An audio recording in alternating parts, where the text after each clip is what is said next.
มรรคมีองค์8โอ้นี่หนทางไปนิพพานตัวมันบลาความคิดยังดำริชอบสัมมาทิฏฐิแล้วสัมมาสังกัปโปดำริแปลว่าคิดในขณะปัจจุบันคิดยังก็คิดตัดสิสละออกคิดตัดสิบ่เอาคิดตัดสิซอยเหลือคิดถึงตัดสิเห็นเหตุแห่งทุกข์ของมันอยู่แล้วเนี่ยคิดธรรมวาจาก็บอกแต่แนวสิมันเป็นประโยชน์เป็นปิสุนาวาจาเป็นคนที่มีคำพูดที่เป็นประโยชน์น่ารักใคร่พอใจของบุคคลที่ฟังเวลาธรรมะกรรมันโตการกระทำก็ถูกต้องตามความเป็นจริงธรรมะอาชีวะก็ประกอบอาชีพโดยสุจริต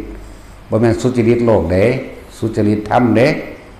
สุจริตโลกนี่ค้าเหล้ากับสุจริตค้ามนุษย์กับสุจริตเด้ค้าเนื้อกับสุจริตอีก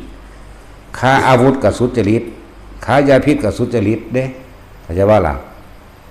เขาว่าสุจริตเด้นั่นน่ะเปิดโล่งขาสัตว์ก็เอิ้นสุจริตสุจริตโลกเด้นั่นน่ะมันหันหลังให้กันนี่กับธรรมะบ่ได้มีแนวนั้นนั่นแหละ มันเป็นสักขานุคาเป็นอุปสรรคต่อการเข้าถึงพระนิพพานบ่แม่นมัคคานุคาเป็นสักขานุคาเป็นสักขาวรนิคาวรสักขานุคาอาชีพทางใดเหล่านี้เป็นอาชีพที่ขวางกั้นมรรคผลนิพพานบ่แม่นมัคคานุคาคนละอย่างกันแล้วสัมมาอาชีวะสัมมาความเพียรชอบ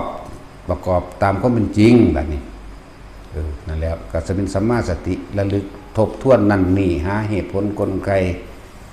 ตัวสัมมาสติเด็กก็เป็นสัมมาสมาธิจิตก็ตั้งมั่นบ่หวั่นไหวบ่หวั่นไหวโดยโลกธรรม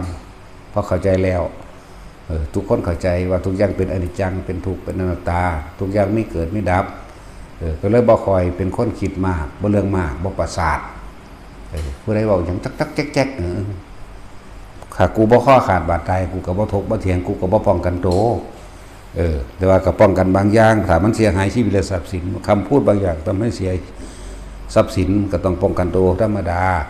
บ่แม่นว่าบ่ให้สู้เด้เฮาพอคนปฏิบัติธรรมโดยทั้งในของเฮาอยู่แล้วเนี่ยบ่เคยคิดในการทำร้ายเบียดเบียนให้ผู้ใดผู้หนึ่งเสียชีวิตทรัพย์สินนี่คือคนปฏิบัติธรรมเขาไม่เบียดเบียนใครแต่เราก็ไม่ยอมให้ใครมาเบียดเบียนเราเช่นกันเพราะเฮาอยู่เฉพาะเฮาอยากว่าล่ะบ่แม่นว่าบ่ให้สู้พุทธเจ้าบ่พาหนีเด้อมีเรื่องใดก็สร้างเพิ่นบ่หนีเด้จังซั่นแหละ